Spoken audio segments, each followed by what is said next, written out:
Alright, I'm going to try to make this crude fiddle peg out of a piece of, it's about 7/16 thick.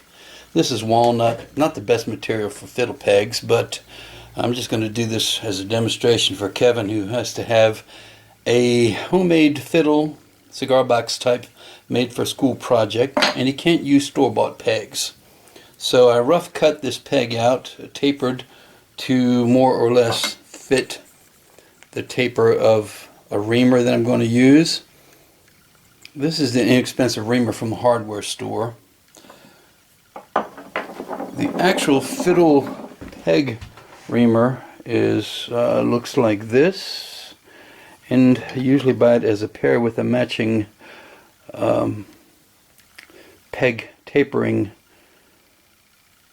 machine, which is basically a glorified pencil sharpener. But I'm not going to use those now because that's about a $50 investment to get those kind of things, $50 and up.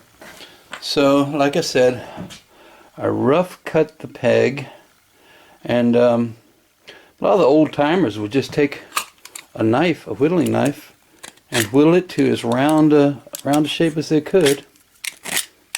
Okay, you get the idea. Take the corners off and get it as round as you can, and then maybe take some fairly coarse sandpaper and get it rounded.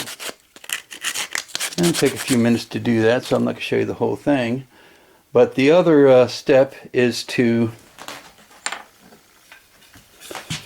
this is not a traditional fiddle shaped head. This is more like a mandolin or a ukulele shaped head, but I've drilled a 1/4-inch hole in it, and I have this inexpensive reamer, about $5 or $6 from the hardware store, that I could use, starting from the back, because your pegs are going to go in from the back, and it has a little handle attachment, and just enlarge that hole.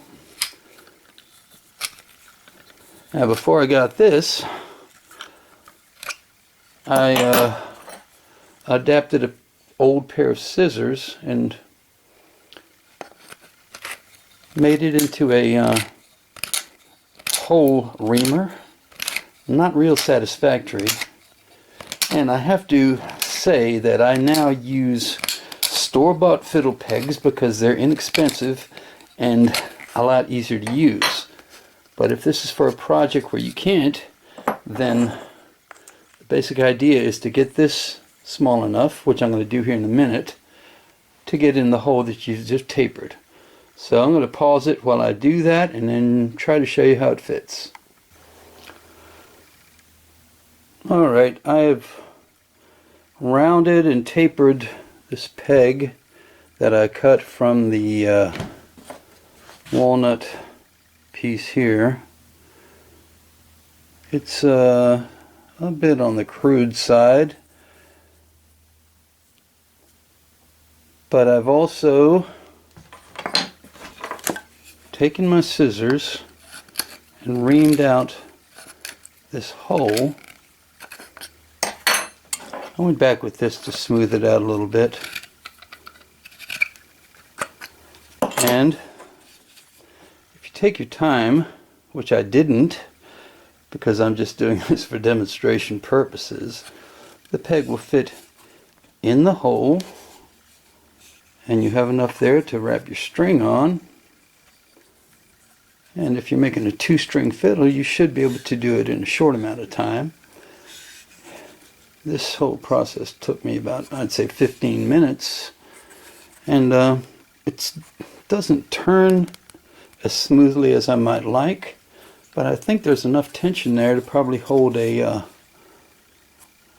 fiddle string if you tune it down low. So hopefully that'll help you, Kevin, and good luck with your homemade cigar box fiddle school project.